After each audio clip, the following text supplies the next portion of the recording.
სანამ მე და ანა მაყურებელს დავემშვიდობებით, მე მინდა დავაანონსო ავტორუბრიკა, რომელიც ცხადე ავტომოყვარულებს ძალიან დააინტერესებს. ბიზნეს კონტაქტის გუნდის ფანტაზია იქამდე წავიდა, რომ რეალურად ეს მინი-ქართულ ტოპ-გიარათაც კი მოვნათლეთ. ჩვენ შეგვიძლია ვნახოთ ეს რუბრიკა, სადაც ლოკაციასაც კი შევიცვლი.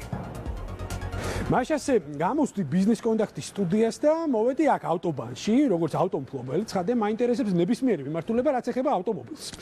ავტომობილი როგორც სოციალური მოვლენა.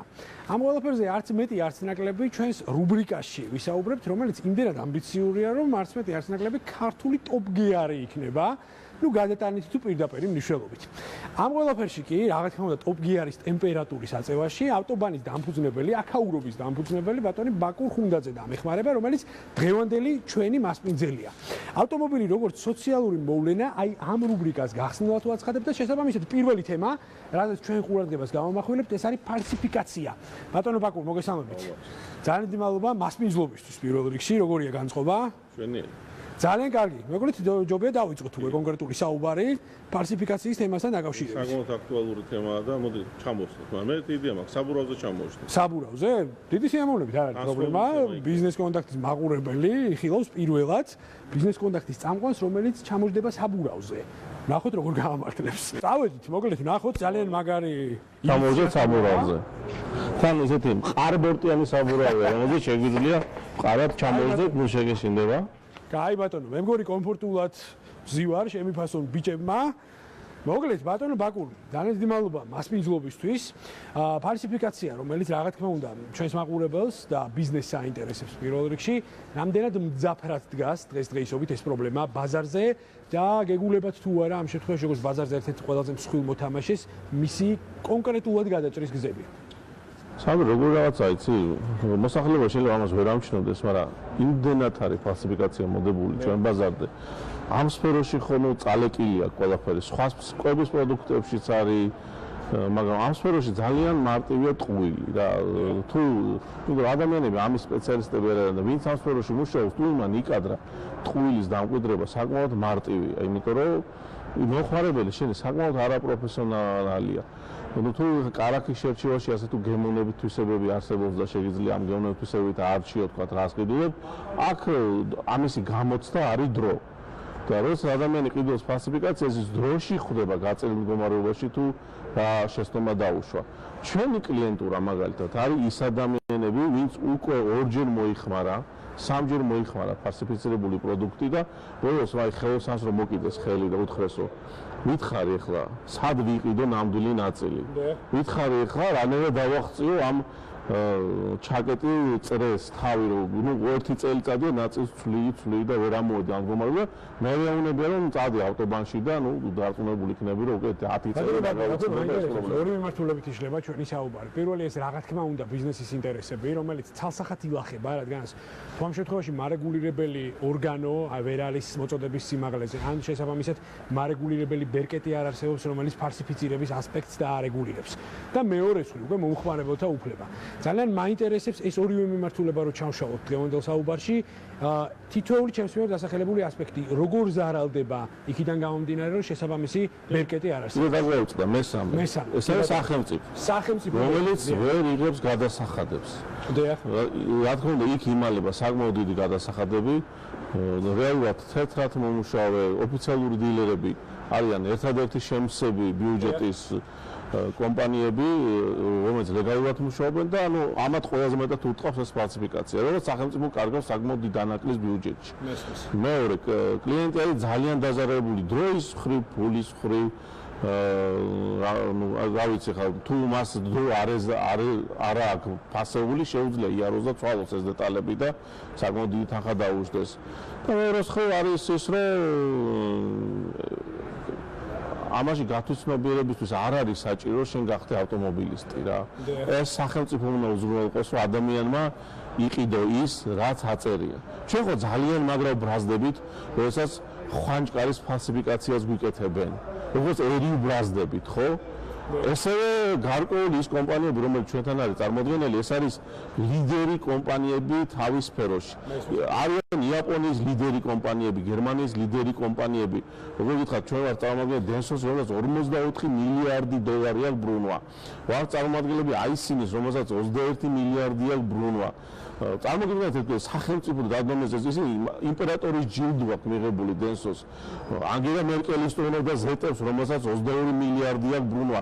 აი ეს კომპანიებიც ესეთია სახეს წარმოადგენენ იმ ქვეყნის, რომელსაც წარმოადგენენ. როგორც ჩვენთვის არის ხვანჭკარა და ძალიან ცუდ დღეში ვარდებით, როცა ხვდებით, რომ რაღაც მოლდავეთში ხვანჭკარა ჩამოასხეს და ამისთვის ვიბძვი და ამდენი ვიომეთ, რომ ჩვენ ხვანჭკარა ქართულ ბრენდად მიიღო მთელ სოფლიოს და დღეს ის დაცული ბრენდია, ხო? აი ესე ეს კომპანიები ძალიან უთხრილებენ ამ ბრენდებს. წილი მაინტერესებს რეალურად და სწორად რომ დავანახოთ მაყურებელს სიმძაფრე პრობლემისა, რომელზეც საუბრობთ. არის თუ არა შესაბამისი კვლევა ჩატარებული, ან თუნდაც ამ შემთხვევაში შესაბამისი ასპექტი წინ წამოწეული, რომელიც გვიჩვენებდა მთლიან წილს თუ რა უჭირავს ფალსიფიცირებული პროდუქციას ბაზაზე. ინტუიციის დონეზე შემიძლია გითხრათ, რომ გარკვეულ ბრენდებში 60%-ზე არის ფალსიფიკაცია. შეიძლება 50, 60, რაღაცაში შეიძლება არის ბრენდები, რომელშიც თქვათ 30-20%-ია ფალსიფიკაცია, მაგრამ თითქმის არ არსებობს ბრენდი, რომელსაც ფალსიფიკაცია არ ქონდეს.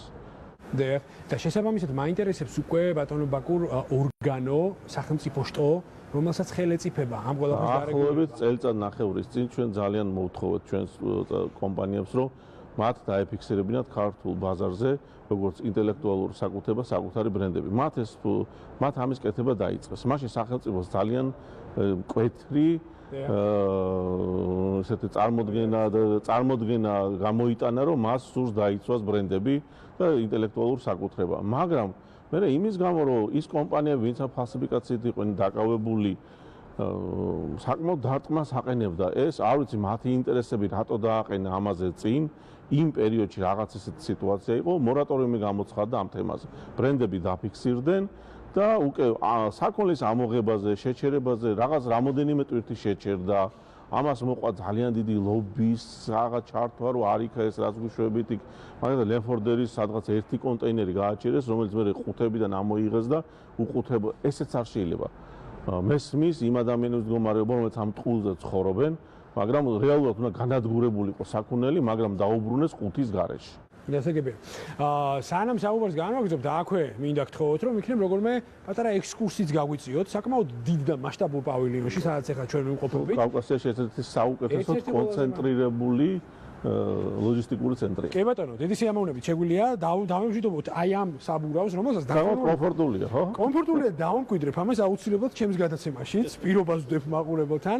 გთხოვთ ბატონო ბაკურ, მაინტერესებს რეალურად აი ეს სივრცე, რაც გვაქვს და რა სტრუქტურაც არის. ამაზე ჩვენი კომპანია 21 წლის კომპანიაა და ძალიან გამომახვილდა ყურადღება, რომ სივრცე ყოფილიყო გახსნილი, არ ყოფილიყო რაღაც გადაკეტილი, რაღაც სექციებად, თქვათ იქ საწყობი, გასაყიდი, თქვათ სავაჭრო სექციები და ადამიანს დაინახა, რომ ის იღებს საწყობიდან, ის იღებს ლოჯისტიკური ცენტრიდან, ის იღებს კონცენტრირებულ ძალიან დიდ წარმომადგენლობით კომპანიაში შემოდის და იყიდულობს საქონელს.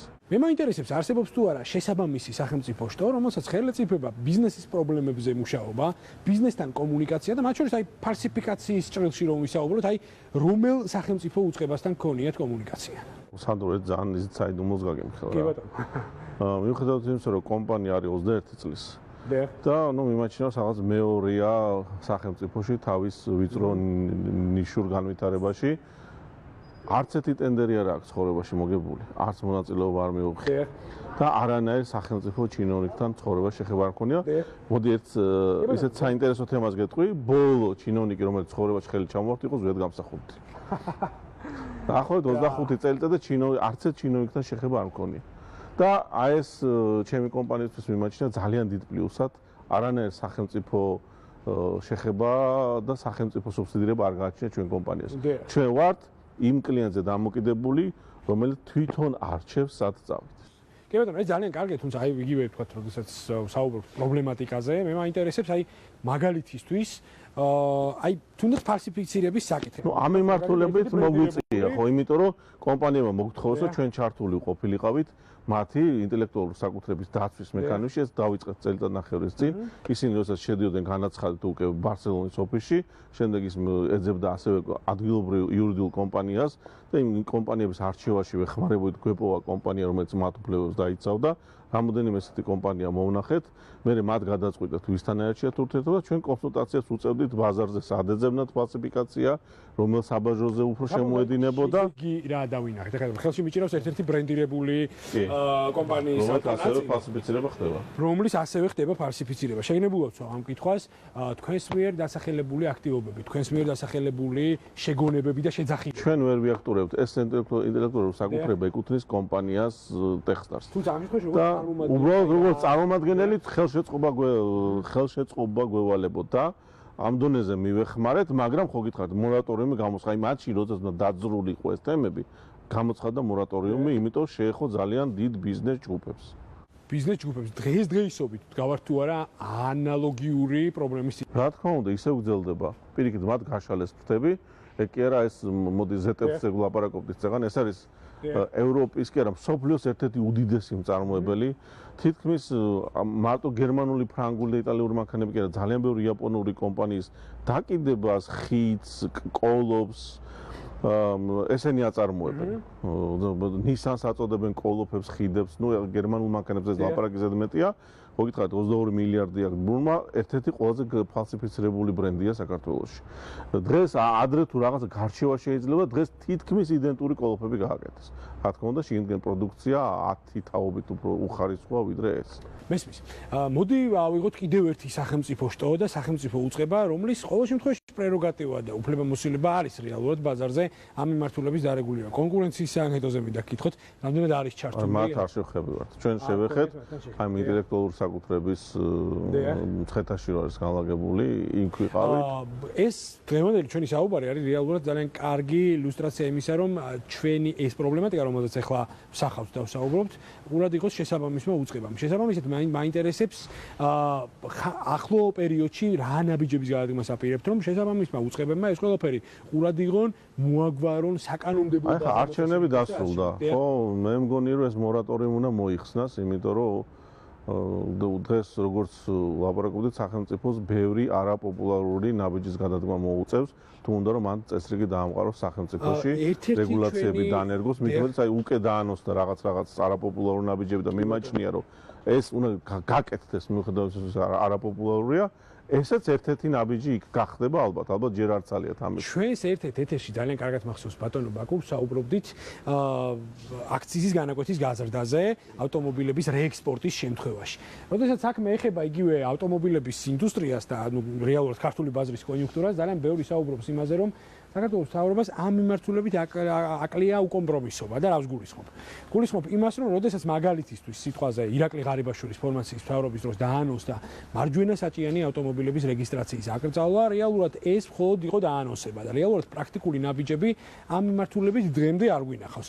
შესაბამისად, ფალსიფიცირების საკითხი კიდევ ერთი ბრენდირებული ესე ვთქვათ კომპანიის პროდუქცია მიჭირავს ხელში, ფალსიფიცირების მიმართულებით არის თუ არა ეს ის მომენტი, როცა აქაც ვერ იჩენს შესაბამის უკომპრომისობის კომპონენტს ხელისუფლება. კი, იქ რაღაცა მიზეზები იყო კიდევაც ალბათ, მასიური შემოდინება იყო, სტუდენტები ყიდულობდნენ ამ იაფად მანქანებს. მათ შორის გამოგიტყდები ერთ უცნაურ რაღაცაში, მაგრამ 10 მანქანა ვიყიდეთ მარჯვენარულიანი კომპანიამ, რომელიც აგვიჟდა დაახლოებით 2200-2300 დოლარი მანქანა. მე რო წავსულიყავი რენოში და მეყიდა ესეთ სადისტრიბუციო ტიპის მანქანა, უნდა გადამეხადა 12-13-14000 დოლარი.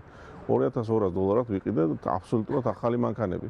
და ისინი იდეალურად ასრულებენ თავის მოვალეობას. იდეალურად. ამ თემაზეც აუცილებლად ვისაუბრებთ და ბოლოს ჩემი შემაჯამებელი კითხვა მექნება ბატონო ბაკურ, რეალურად ნაბიჯები, მოდი კომპლექსურად შევხედოთ.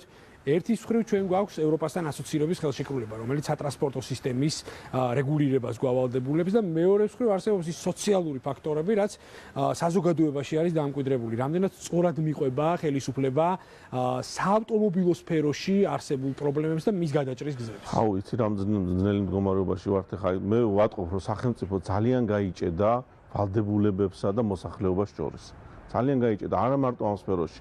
ამასთანავ ქონდა რაღაც შეხვედრა უსაფრთხოების ნორმების დანერგვა ვცდილობთ კომპანიაში და ტრენინგი ქონდა და უტილიზაციის აი ნავთობპროდუქტების, საბურავების, თქვა აკუმულატორების და ნუ სხვადასხვა ესეთი მავნე ნივთიერების უტილიზაციაზე უკვე კანონები მიღებულია. ეს ევროპასთან შეთანხმებული კანონები, მაგრამ ამ მუშაობას ვერ ახერხებენ. იმიტომ არ არის ქვეყანა ამისთვის მზად. აბსოლუტურად არ არის მზად თან ამისთვის. და სახელმწიფო არის გაჭედილი რაქნას ახლა შეასრულოს იმათ ნორმა კი ბატონო კანონი ჩაუშვა, მაგრამ არ აჭერს იმ ჩამრთელ ღილაკს ხელს რომ ჩართოს ეს კანონი, რომ ხვდება რომ თუ კი მას ჩართავს, მისი მოსახლეობა ძალიან ცუდ მდგომარეობაში აღმოჩნდება და გამოუვალ მდგომარეობაში. და მე არა ვარ არასოდეს მომხრე შოკის მომგვრელი რაღაცა ნაბიჯების ეკონომიკაში, იმიტომ 25 წელი ეს საცურავი ხალხი სულ შოკშია და მე გარბიან ამ საკუთარი სახელმწიფოდან და სხვაგან მკვიდრდებიან და აი ეს შოკი რაც ნაკლები იქნება, უკეთესი იქნება, მაგრამ ვატყობ რომ დრო და დრო ეტაპ ესენი უნდა დაინერგოს ოღონდ ხელშეწყობით. მე უტილიზაციის ის რომ ჩართო კანონი, აქ რა კატაკლიზმა მოხდება, აბსოლუტურად წარმოუდგენელია. არსებობს მეორადი საბურავების შემოდინება ქვეყანაში და ამ დროს უტილიზაციის კანონს ჩართავ საბურავების უტილიზაციას. როგორ ნაგავი შემოგაგდა, აქ ნაგვის უტილიზაციის ქვეყანა ხვდებით? ჯერ უნდა აიგზავნოს მაშინის მეორადი საბურავები, იმიტომ რომ იქიდან 30% უკვე მთლიანად გადაყრილი და საუტილიზაციო შემოდის, ვარგისია 70 იმ მეორადი საბურავებიდან და წარმოიდგინე ამ მდგომარეობაში აღმოჩნდება. ჯერ იმ ადამიანს მიეცი დრო, დაცალონ საწყობები, ბიზნესი გადააწყონ, სხვა ბიზნესში გადავიდნენ და მე მივიღოთ უტილიზაციის კანონი. არც ის უტილიზაციის კომპანიები არ აყვავს. ჯერ მესმის სამწუხაროა და პრობლემა ძალიან კომპლექსურია. ეს რუბრიკა ემსახურება და მიზანი ყოველ შემთხვევაში არის მხოლოდ ერთი, რომ საზოგადოებას, ხელისუფლებას დავანახოთ ავტომობილი როგორც სოციალური მოვლენა და შესაბამისად ინდუსტრია როგორც სოციალური მოვლენა და ამ ყველაფერში მე ყოველთვის მქონდა, მაქვს და მექნება ბატონი ბაკურ ხუნდაძის იმედი, რომელიც მუდამ არის ჩვენთან ბიზნეს კონტაქტზე. ძალიან დიდი მადლობა საინტერესო ექსკურსისთვის. და კიდევ ერთხელ დავაანონსოთ მე მგონი, ხო, მომავალი შაბათისთვის რას გვეგბავთ.